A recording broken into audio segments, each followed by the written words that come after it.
IAB meeting అని చెప్పి ఆ పెట్టే వరకు కాలయాపన చేసి ముందస్తు వర్షాలు పడి కేసు కెనాల కింద దాదాపు 1,00,000 ఎకరాలు మినుము పంట చేస్తే రైతులు తాపత్రయపడి పరిగెత్తి నీళ్ళు వదిలేండి అయ్యా బాబుని సకాలంలో నీళ్లు పడితే పంట పండుతుంది. కొంత లేట్ అయినా మినుము లాంటి పంటలకి కొంత బెట్ట పరిస్థితులు వస్తే పూత రాలిపోయి పంట మొత్తం నాశనం అయిందని చెప్పి ఒక ఆలోచనతో ఒక అనుభవంతో రైతులు పోయి ప్రాధాన్యపడితే కేసీ కెనాల్ ఇంజనీర్లు రైతులను పోయి కలిస్తే ఆయన నిర్లక్ష్యంగా ఎవరు ఏమన్నారు, ఎందుకు వేశారు, మీరు ఎప్పుడు వేస్తే అప్పుడు నీళ్లు ఇవ్వాలా, ఇలాంటి ప్రశ్నలు వేస్తే తర్వాత ఆయన పోయిన ఐఏబీ మీటింగ్లోనే మా రైతు సంఘాలు ప్రశ్నిస్తే మంత్రి గారు కూడా మందలించడం జరిగింది.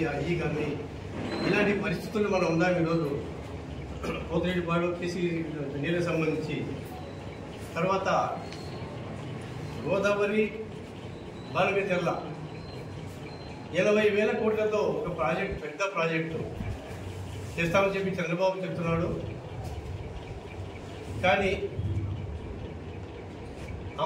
అమరావతి పోలవరం ఏపీ ఆ 2 దానికే ప్రాధాన్యత ఇస్తూ కొన్ని 1,000 కోట్లు ఖర్చు చేస్తూ రాయలసీమకి ఏదో ఒరగబెడతామని చెప్పి ఉద్దేశంతో బాలగచెర్ల గోదావరి బాలగచెర్ల అని చెప్పి స్కీమ్ మనం మభ్యపెట్టడానికి రాయలసీమ రైతులను రాయలసీమ ప్రజలను మభ్యపెట్టడానికి ఒక ఎత్తుగడ తప్ప 80 లక్షల కోట్లు ఖర్చు పెట్టి చేసే పరిస్థితి ఎట్టి పరిస్థితుల్లో లేదు. ఎందుకంటే చాలా దిగువ ప్రాంతం గోదావరి నుంచి బాలగచెర్ల అనేది 5-6 సార్లు ఎత్తిపోతల ద్వారా తీసుకొచ్చి నీళ్లు ఇచ్చే ప్రసక్తి లేదు. గతంలో జగన్మోహన్ రెడ్డి గారు రాయలసీమ ఎత్తిపోతల అనేది శ్రీశైలం ప్రాజెక్టు 800 అడుగుల లోపు నుంచి నీళ్లు వచ్చే రాయలసీమకు నీళ్లు వచ్చే ప్రాజెక్టును కాదని ఇలాంటి మభ్యపెట్టే విధంగా కార్యక్రమాలు చేసినారు. గతంలో రాయలసీమ చాలా మంది మోసం చేసినారు. చాలా మంది బైరెడ్డి రాజశేఖర్ ఆధ్వర్యంలో గతంలో దాదాపు 30 సంవత్సరాల క్రితము రాయలసీమ యూత్ సర్వీస్ సొసైటీ అని చెప్పి ఒక పెద్ద కార్యక్రమం పెట్టి ఆయన ఎమ్మెల్యే అయిన తర్వాత ఆ ఊసే లేదు, ఆ పాడు లేదు. కేసీ కెనాల్కి సంబంధించి ఈ రోజు వరకు ఒక్క బ్యాలెన్సింగ్ రిజర్వాయర్ లేదు. మీకు తెలుసు, రైతులు బ్యాలెన్సింగ్ రిజర్వాయర్ లేకపోతే చాలా ఇబ్బంది పడుతున్నారు. నీళ్లు నిలబెట్టుకునే అవకాశం లేదు. ఆ విధంగా గుండ్రేవులైన ఒక ప్రాజెక్టు, సిద్ధేశ్వరం అనే ప్రాజెక్టు పైన అతి తక్కువ ఖర్చుతో నిర్మాణాలు పూర్తి చేసి ఈ బాలగచెర్ల గోదావరి అనే దానికి అవసరం 50 లక్షల కోట్లు ఖర్చు పెట్టకుండానే ఇవి తయారయ్యే విధంగా ఉన్నాయి. ఈ స్కీములలో పూర్తి చేయడానికి ఈ మధ్య కాలంలో ఈరోజు పేపర్ స్టేట్మెంట్ వచ్చింది.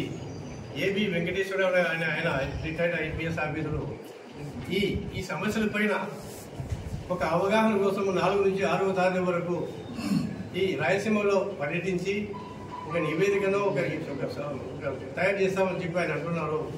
గతంలో చెప్పాను ఇందాక, రాయలసీమ వాసులు ఎంతమంది నష్టపోయినారు. ఈ రాయలసీమ వాసుల సమస్యను ముందు ఫోకస్ చేసి ఎవరన్నా బాగుపడతామనే ఉద్దేశంగా వాళ్ళు ఏమైనా చెప్తేనగా మరొకసారి మేము మోసపోవడానికి సిద్ధంగా లేమని చెప్పి అనుకుంటూ, నా ఉద్దేశం ఏమంటే ఈ ఇరిగేషన్ పైన ఒక కమిషన్ ఏర్పాటు చేయాలి గవర్నమెంటే. ఖచ్చితంగా రాయలసీమ నీటి వనరుల పైన ఒక కమిషన్ ఏర్పాటు చేస్తే గతంలో ఉండే ప్రాజెక్టులు ఇప్పుడు పూర్తవుతాయని అనే విధంగా ఇది ఖచ్చితంగా ఒక కమిషన్ ఏర్పాటు చేస్తే తప్ప ఇది సాధ్యం కాదు. ఈ ఆచరణ సాధ్యం కానీ హామీలు ఇచ్చే వాళ్ళకల్లా ఒకటి పరిష్కారం వస్తాయని చెప్పి నేను అనుకుంటూ,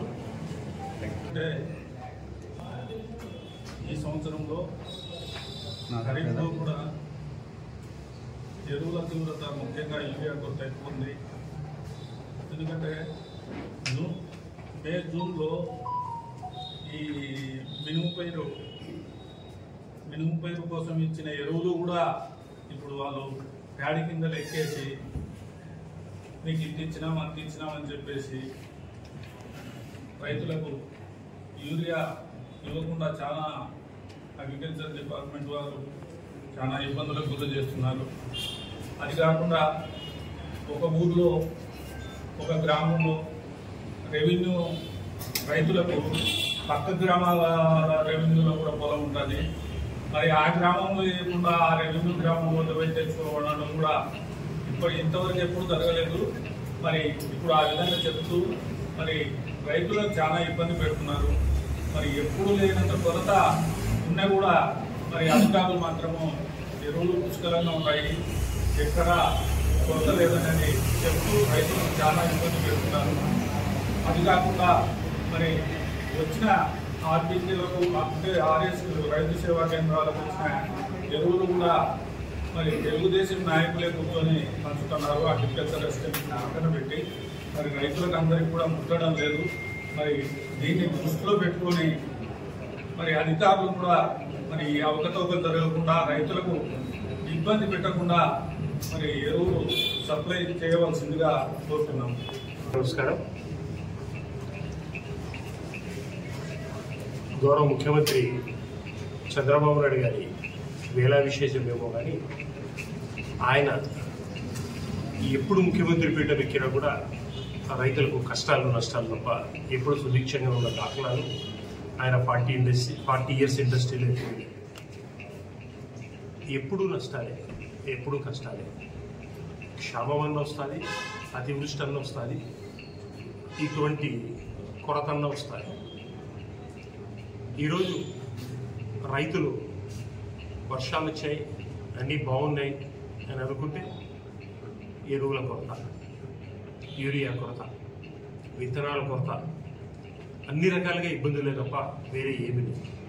ఆశ్చర్యకరంగా ఆఫీసర్లు, ప్రభుత్వాధికారులు కొరత లేదని చెప్తారు.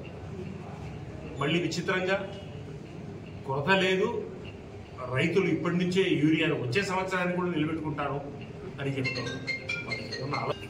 ఇప్పటికీ లేదు, మీరు ఒక్క కార్డుకు 2 మూటలే ఇస్తా ఉన్నారు. వచ్చే సంవత్సరం వరకు నిలబెట్టుకునే అవసరం ఏముంటుంది? మీ ఆఫీసర్లకు తెలియదేమో యూరియా ఒక సంవత్సరం నిలబెట్టుకోవడానికి వీలవుతుందా, గడ్డగట్టదా?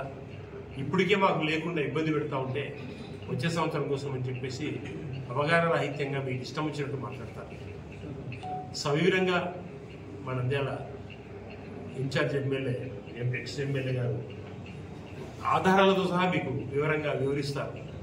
ఇక్కడ ఏ రకంగా తెలుగుదేశం నాయకులు దగ్గర ఉండి మళ్ళీ వాళ్ళకి కావాల్సిన విషయాలకు మాత్రమే ఇచ్చి మిగతా వాళ్ళు రైతులు కాదు అన్నట్టు ఏ రకంగా పగబట్టి ఏ రకంగా చేస్తూ ఉన్నారనేది కూడా క్లియర్గా ఎవిడెన్స్తో సహా చూపెడతాము. దయచేసి నేను అధికారులను అడుగుతా ఉన్నాను, రైతుల గురించి సరళంగా ఉండండి, వాళ్ళ బాధలు అర్థం చేసుకోండి. ప్రతిసారి కష్టాలే. మొన్నటి వరకు మేము మిర్చి రైతుల కష్టాలు చూసాము, పొగాకు రైతుల కష్టాలు చూసాము. అన్ని రకాలుగా మీరు రైతులు ఇబ్బంది పెడతానే ఉన్నారు. పంట సరైన సమయంలో ఎరువులు లేకుంటే రైతు ఏం చేస్తారు? దానికి మీరు కొరత సృష్టిస్తారు. ఈ రకంగా చెప్తాను. ఇంతకుముందు ఆర్బీకేల ద్వారా ఎంత సస్యశ్యామలంగా అన్ని రకాలుగా చేశాము. పెట్టుబడి సాయం కింద 20,000 ఇస్తామని చెప్పాను. 2 సంవత్సరాలు లేదా నామినల్కు ఒక 5,000 మాత్రం ఇచ్చి చేస్తాము. ప్రతిసారి ఈ ప్రభుత్వం రైతుల మీద కక్ష కట్టినట్టుగా ప్రవర్తిస్తూ ఉంది.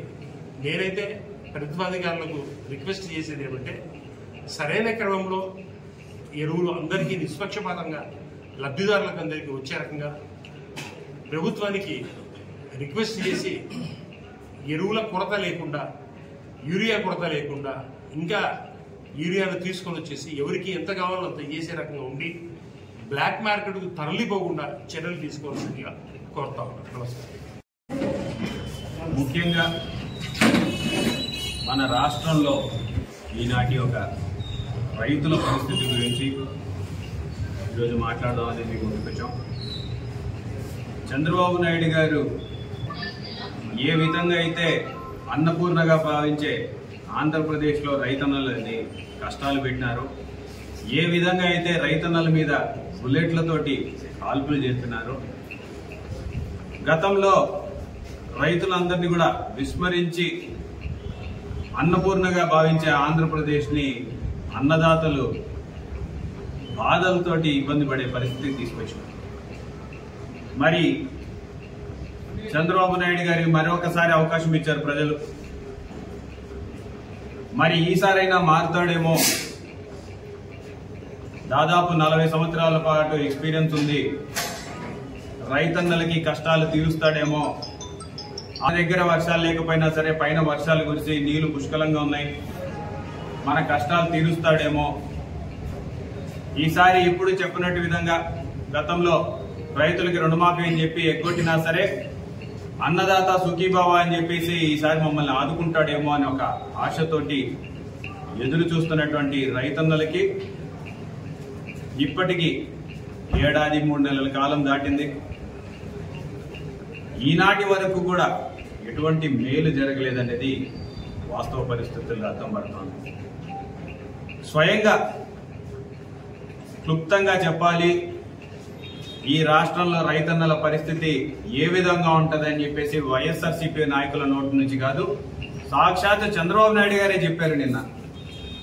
నేను ఉన్నంత వరకు, చంద్రబాబు నాయుడు గారి ప్రభుత్వం ఉన్నంత వరకు రైతులకి భరోసా ఉండదు, ఉండబోదు అని చెప్పేసి చాలా స్పష్టంగా చెప్పడం జరిగింది. అంటే ఎక్కడో మనసులో ఉన్న మాటలే బయటికి వచ్చిన విధంగా మనకు స్పష్టంగా కనపడుతోంది. ఎందుకంటే రైతన్న ఆయన మనసులో లేకపోతే ఆ మాటలు అనాల్సిన పని లేదు. ఆ మాటలు అంత గట్టిగా రైతన్నల ముందే చెప్పగలిగినారంటే నిజంగా ఆయన ధైర్యానికి హ్యాట్స్ ఆఫ్. ఈరోజు రైతన్నల పరిస్థితి, జగన్మోహన్ రెడ్డి గారు 5 సంవత్సరాల పరిపాలనలో పెట్టుబడి నిధిలాగా రైతు భరోసా ఇచ్చేవారు. ఏడాదికి 13,500 4 సంవత్సరాల పాటు ఇస్తామని చెప్పి 5 సంవత్సరాలు ఇచ్చిన ఘనత గత ప్రభుత్వానికి. మరి ఈ ఏడాది, పోయిన ఏడాది అన్నదాత సుఖీభావ అని చెప్పేసి మొదటి నెల నుంచే ఇస్తామని చెప్పినారు. మరి ఇచ్చినారా అని చెప్పేసి అడుగుతాం. ఈ ఏడాది ఖరీఫ్ ప్రారంభమై 2 నెలలు దాటిపోయింది. ఇప్పుడు నిన్న వెళ్ళేసి అన్నదాత సుఖీభావ అంటారు. ఎంత ఇచ్చినారయ్యా అంటే 5,000 ఇచ్చి చేతులు పెట్టుకుంటారు. ఎంత చెప్పినారు? 20,000 రూపాయలు ఇస్తామని చెప్పినారు. పోయిన ఏడాది ఈ ఏడాది కలిపి 40,000 రూపాయలు. ఎంత ఇచ్చారు? 5,000 రూపాయలు ఇచ్చి ఈరోజు చేతులు దులుపుకున్నటువంటి పరిస్థితి. మళ్ళీ అందరికీ వర్తింపజేస్తాం, షరతులు లేకుండా పథకాలన్నీ కూడా అమలు చేస్తామని చెప్పినటువంటి చంద్రబాబు నాయుడు గారి హయాంలో ఎంతమందికి ఇచ్చారయ్యా అంటే కేవలం 7 లక్షల మందికి మాత్రమే ఇచ్చి చేతులు దులుపుకున్నటువంటి పరిస్థితి ఈరోజు చూస్తూ ఉన్నాం. మొదటి ఏడాది రైతు భరోసాని పూర్తిగా ఎగ్గొట్టడమే కాకుండా కనీసం వాళ్ళకి మద్దతుగా నిలుస్తున్నారా అంటే ఈరోజు రాష్ట్ర వ్యాప్తంగా జరుగుతున్నటువంటి యూరియా పరిస్థితి కావచ్చు, కొరత కావచ్చు, ఎరువుల సబ్సిడీ పైన ఎక్కడా కూడా సర్కారు అందించే పరిస్థితిలో కనపడతా ఉంది. గతంలో రైతు భరోసా కేంద్రాల ద్వారా విత్తనాలు ఇచ్చేవాళ్ళు, యూరియా ఇచ్చేవాళ్ళు, ఎరువులు ఇచ్చేవాళ్ళు, అన్ని సప్లై చేసే పరిస్థితిని ఈ రోజు పూర్తిగా నిర్వీర్యం చేసినటువంటి పరిస్థితి మనకు కనపడుతూ ఉంది. ఎరువుల కోసం రాష్ట్ర వ్యాప్తంగా అన్నదాతలందరూ కూడా రోడ్డు మీదకి రావచ్చిన పరిస్థితులు కనపడుతున్నాయి. గతంలో గత 5 సంవత్సరాలలో ఎప్పుడు కూడా క్యూ లైన్ లో రైతన్నలు నిల్చొని ఎరువుల కోసం ఎదురు చూసిన పరిస్థితి లేదు. వాళ్ళ ఊర్లో రైతు భరోసా కేంద్రం దగ్గర నుంచి బ్రహ్మాండంగా రిజిస్టర్ చేసుకోవడం, దానికి తగ్గట్టుగా ఎరువుల్ని తీసుకెళ్లినటువంటి పరిస్థితి. మరి ఈనాడు ఏం చూస్తున్నాం? ఎక్కడ చూసినా క్యూ లైన్లు కనపడుతూ ఉన్నాయి. ఈ ప్రభుత్వం వచ్చిన తర్వాత రాజకీయ ప్రత్యర్థుల పైన పెట్టిన దృష్టి కానీ రైతన్నల మీద పెట్టినంటే ఈరోజు ఈ సమస్య ఉండేది కాదనే విషయాన్ని ఈరోజు వారికి గుర్తు చేస్తాను. ఎందుకంటే ఎంతసేపు ఉన్నా సరే రాజకీయ కక్షలు, ఎంతసేపు ఉన్నా సరే జగన్మోహన్ రెడ్డి గారిని జైలుకి పంపించాలి, ఎంతసేపు ఉన్నా సరే జగన్మోహన్ రెడ్డి గారి చుట్టుపక్కల ఉన్న వాళ్ళని జైలుకి పంపించాలి, ఉన్నా సరే సూపర్ 6 గురించి ప్రజలు అడుగుతున్నారు, దాన్ని పక్కదారి పట్టించాలంటే వాళ్ళని మభ్యపెట్టాలి, లేని స్కాముల్ని సృష్టించాలి, లేని డబ్బుని సృష్టించాలి. ఈ విధంగా రాజకీయ ప్రత్యర్థులు బయటకు వచ్చి మాట్లాడుతున్నారని చెప్పేసి వాళ్ళ మీద కేసులు పెట్టాలి. మరీ దుర్మార్గంగా మన పొగాకు రైతుల కష్టాలని విందాము, ఈ ప్రభుత్వాన్ని ప్రశ్నిద్దాము అని చెప్పేసి పొగాకు రైతుల అభ్యర్థన మేరకు పొదిలికి పోతే రైతుల మీద కేసులు పెట్టి రిమాండ్కి పంపించినటువంటి పరిస్థితి ప్రభుత్వంలో చూస్తున్నాం. రిమాండ్కి 40 రోజుల పాటు 50 రోజుల పాటు రైతన్నలు జైళ్లలో మగ్గుతున్నటువంటి పరిస్థితి. అంటే ఏం చేసినారని చెప్పేసి అడుగుతా ఉన్నాం. ఏమైనా మడ్డర్లు చేసినారో వాళ్ళని అడుగుతాం. అంటే జగన్మోహన్ రెడ్డి గారు వచ్చినారు, మా సమస్య ఆయనకి చెప్పుకుందామని చెప్పడమే వారు చేసిన తప్ప. ఎందుకు జగన్మోహన్ రెడ్డి గారి పర్యటన మీద ఆంక్షలు విధిస్తున్నారు? మీకు నిజంగా భయం లేకపోతే ఎందుకు ఆంక్షలు విధిస్తున్నారు? జగన్మోహన్ రెడ్డి గారిని ఎందుకు స్వేచ్ఛగా తిరగనీయలేకపోతున్నారు? ఎందుకంటే మీకు తెలుసు, ప్రజల్లో ఉన్న అసహనం మీకు తెలుసు, ప్రజల్లో ఉన్న బాధ మీకు తెలుసు.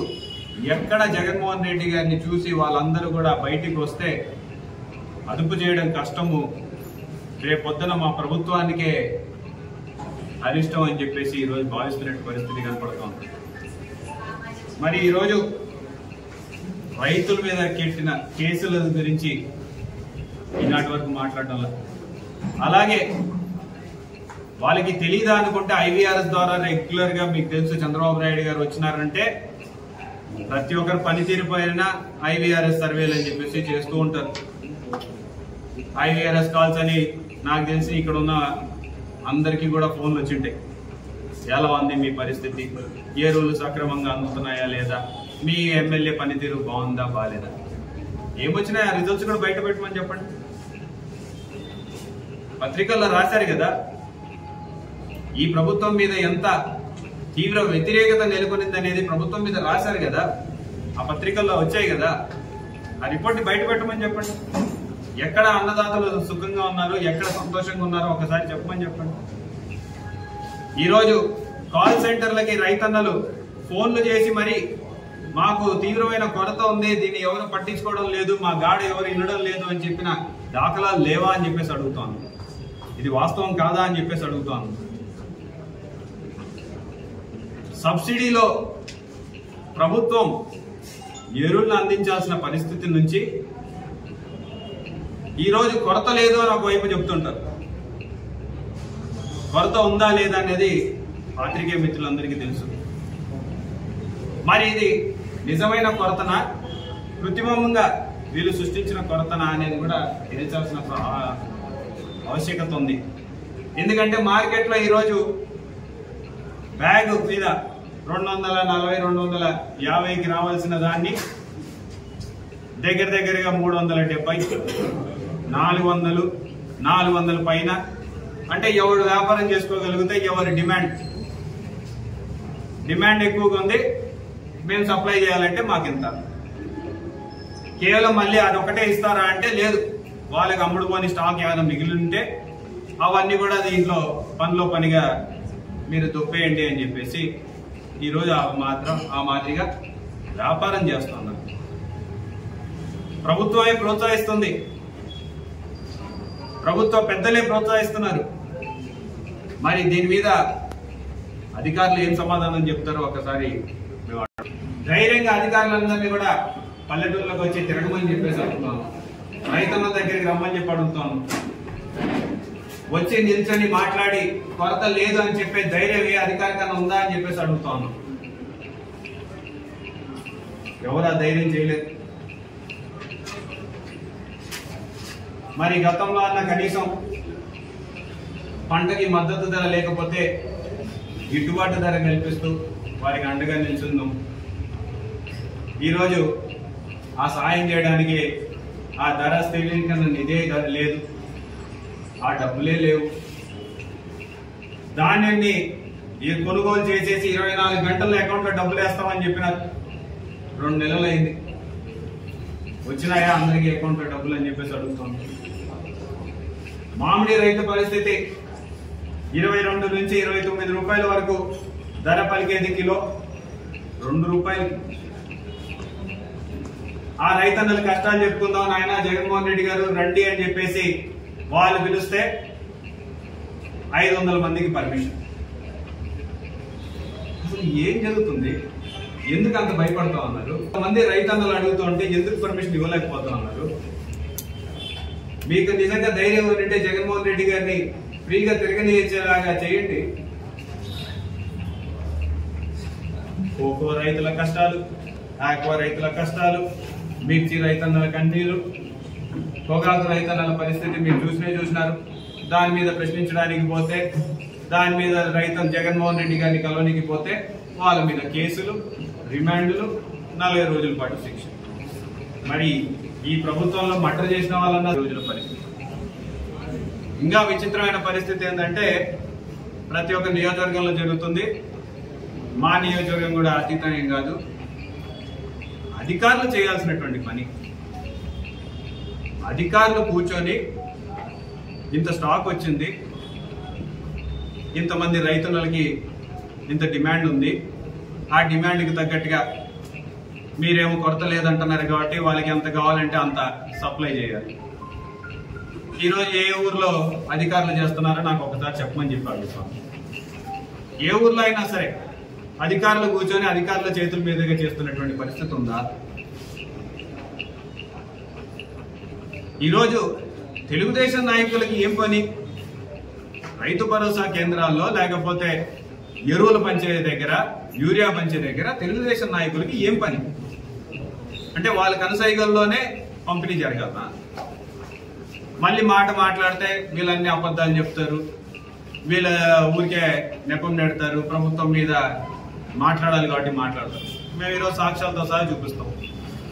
ఈరోజు సంభవరం గ్రామంలో ఫీల్డ్ అసిస్టెంట్కి ఏం పని ఉంటుందండి? ఫీల్డ్ అసిస్టెంట్ పన ఎరువులను సప్లై చేయడం లేకపోతే యూరియాని సప్లై చేయడం ఫీల్డ్ అసిస్టెంట్ పన? అక్కడ ఉన్నటువంటి ఫీల్డ్ అసిస్టెంట్ దూదేకుల వెంకటరమణ అనే వ్యక్తి ఆడ కూర్చొని తెలుగుదేశం నాయకులు చెప్పిన ప్రకారం వాళ్ళు తెలుగుదేశం రైతులు. విచిత్రం, మేము కూడా గతంలో 5 సంవత్సరాల పాటు ఉన్నాం.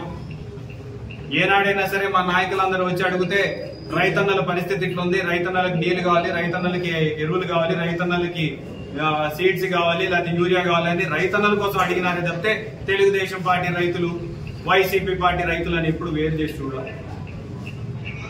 మరి ఈరోజు పరిస్థితి ఏంటంటే అధికారులను పక్కన కూర్చోబెట్టుకోవడం, సంబంధం లేని అధికారులు కొంతమంది తెలుగుదేశం పార్టీ ముద్రేసుకున్న వాళ్ళు కూర్చొని పంచుతారు.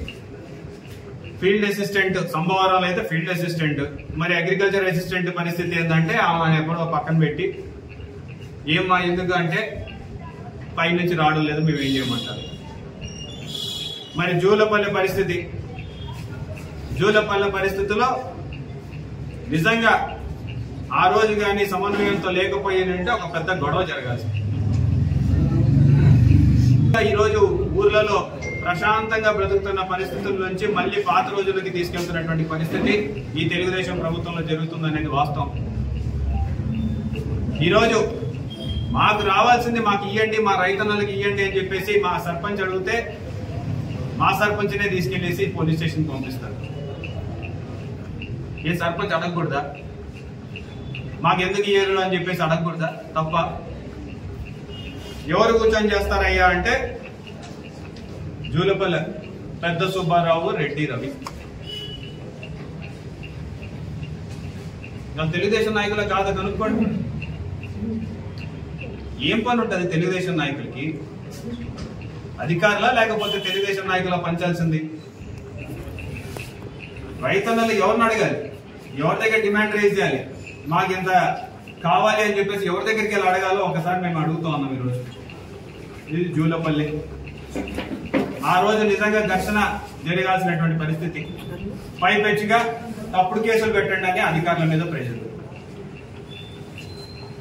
ప్రశ్నించాడే చెప్తే ఎక్కడ దుర్భాషలు ఆడలేదే, అడగడమే తప్ప అన్నట్టుగా దాని మీద మళ్ళీ కేసు ఫైల్ చేయమని చెప్పేసి అధికారుల మీద ప్రెషర్. నెక్స్ట్ జిల్లెల్ల గ్రామంలో మామూలుగా అయితే ఎక్కడ చూసిన్నాం, జిల్లెల్ల గ్రామంలో లారీ కూడా దిగల. లారీలో బస్తాలు అట్టనే ఉన్నాయి. ఎన్ని బస్తాలు వచ్చినాయో వాడికి తెలీదు, ఎన్ని బస్తాలు దిగుతున్నాయో వాడికి తెలీదు. ఎవరు చేస్తున్నారయ్యా అంటే రోడ్డు మీద లారీ ఆపి లారీలోంచే బస్తాల్ని డైరెక్ట్ గా తీసుకెళ్లేటువంటి పరిస్థితి. ఆ పైన కనపడుతున్నటువంటి వ్యక్తి చంద్రశేఖర్ రెడ్డి అని చెప్పేసి జిల్లాల్లో తెలుగుదేశం పార్టీ నాయకుడు. ఏది ఇదా సప్లై చేయడం అంటే? అసలు ఎంత స్టాక్ ఉందో ఆ లారీలో మీకు అన్న ఐడియా ఉందా? అక్కడ నుంచి బస్తాలన్నీ కనీసం రైతన్నలకు చేరుతున్నాయా లేకపోతే పక్కదారి పడుతున్నాయా అనేది ఏమన్నా ఐడియా ఉందా? అక్కడ అధికారులు ఉండాల్సిందే, అధికారులు ఎక్కడికి పోయినారని చెప్పేసి అడుగుతాను. ఇదా పంచడం? చూడండి, ఇది జిల్లాలో లాంటి పరిస్థితి. నెహ్రూ నగరంలో అయితే అక్కడ ఆ గ్రామంలో ఇంకా కక్ష ధోరణి. ఎందుకంటే వైసీపీ వాళ్ళకి మెజారిటీ వస్తుంది. ఎప్పుడు చూసినా వైసీపీ వాళ్ళు, ఎప్పుడు చూసినా రాజశేఖర రెడ్డి గారి పేరు, ఎప్పుడు చూసినా జగన్మోహన్ రెడ్డి గారి పేరు తెలుసుకుంటాం. వీళ్ళని ఆడున్న వాళ్ళు వెలుగొండ రెడ్డి, తడి రమణారెడ్డి అని చెప్పేసి వారికి మాత్రం ఇవ్వాలి.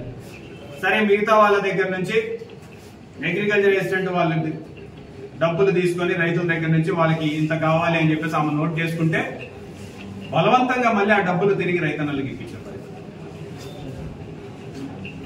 వాళ్ళకి ఈయన రైతన్నలకి సప్లై చేయాల్సిన యూరియాని వాళ్ళకి ఇయ్యనీయకుండా మళ్ళీ తిరిగి డబ్బులు తీసుకొని తిరిగి ఇప్పించే పరిస్థితికి తీసుకొచ్చినారు. ఇంత దిగజారితనంగా ఉంది రాజకీయం. ఇదేమో సంభవరం గ్రామంలో ఈయనే ఫీల్డ్ అసిస్టెంట్.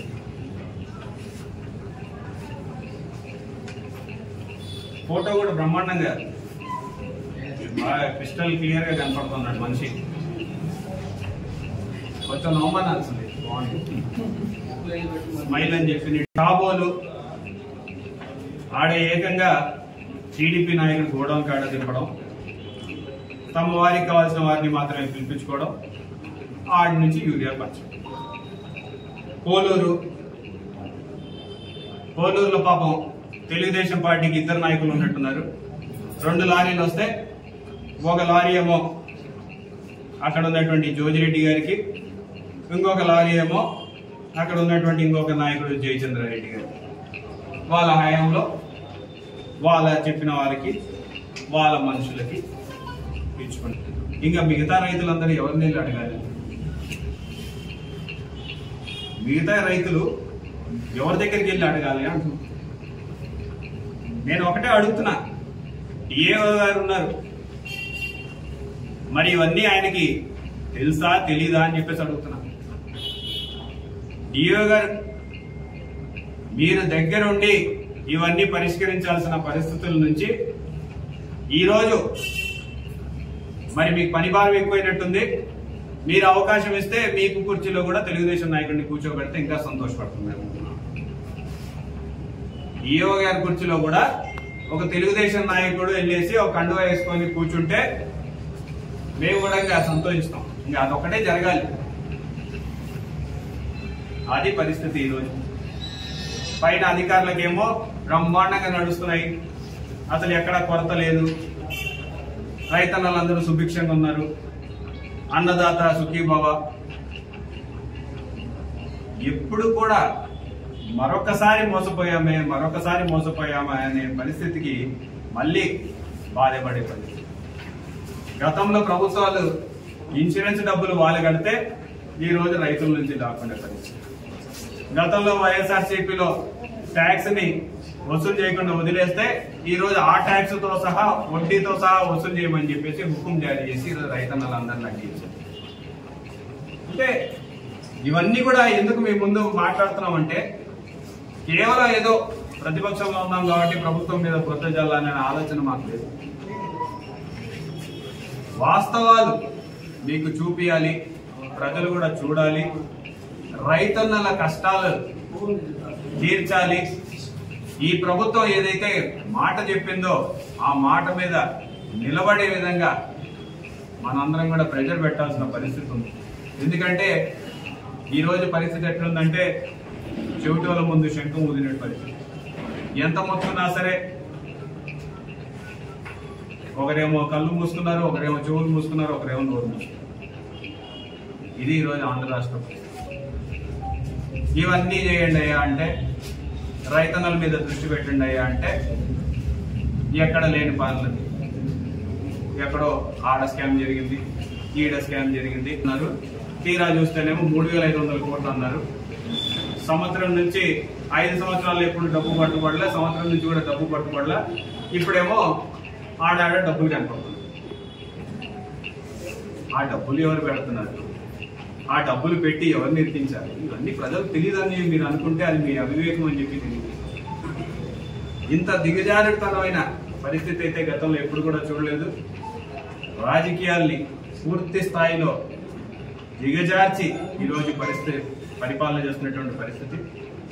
నేను ఒక్కడే కాదు, బయట కూడా కావాలంటే నేను చెప్పిన మాట కరెక్ట్ కాదా, గవర్నెన్స్ లో చంద్రబాబు నాయుడు గారు పూర్తిగా ఫెయిల్ అయినాడు అని చెప్పేసి పబ్లిక్ టాక్. పూర్తిగా ఏ మాత్రం కూడా కంట్రోల్ లేదు, ఏ మాత్రం కూడా ఈరోజు చంద్రబాబు నాయుడు గారు చెప్తే పని జరుగుతుంది అనే పరిస్థితి లేదు అనేది అందరూ మాట్లాడుకుంటున్నటువంటి పరిస్థితి. మరి సాక్షాత్ ముఖ్యమంత్రి గారి పరిస్థితి ఆ విధంగా ఉంటే ఇంకా పరిస్థితి ఏ రకంగా ఉందో ఒక్కసారి అర్థం చేసుకోవచ్చండి. ఇప్పుడు మేము ఒక్కటే డిమాండ్ చేస్తూ ఉన్నాం, ఒక బాధ్యతాయుతమైన ప్రతిపక్ష పాత్ర మేము పోషిస్తాం. ఎప్పటికప్పుడు సమస్యల్ని అధికార పార్టీకి ప్రభుత్వాన్ని దృష్టికి తీసుకొస్తాం. ఆ సమస్యలు తీరుస్తారని చెప్పేసి నమ్ముతాము, ఆశిస్తాము. ఎందుకంటే సమస్యలు తీసుకొచ్చేంత వరకే మా బాధ్యత, కానీ తీర్చాల్సిన బాధ్యత మీది కాబట్టి దాని మీద మీకు ఎంత చిత్తశుద్ధి ఉంది, ఎంత ప్రజల మీద మీకు ప్రేమ ఉందనేది ప్రజలే అర్థం చేసుకుంటారు. కాబట్టి మా బాధ్యతగా ఎక్కడ ఏ సమస్య ఉన్నా సరే దాన్ని ప్రశ్నించడానికి మేము ఎప్పుడు సిద్ధంగా ఉంటామని చెప్పి తెలియజేసుకుంటూ, ఈనాటి ఈ రైతన్నల కష్టాలు ఈ ప్రభుత్వం ఇప్పటికైనా మేల్కొని తీరుస్తారని చెప్పేసి ఆశిస్తూ ఆ ప్రభుత్వానికి మంచి బుద్ధి ప్రసాదించమని ఆ భగవంతుని ప్రార్థిస్తూ సెలవు.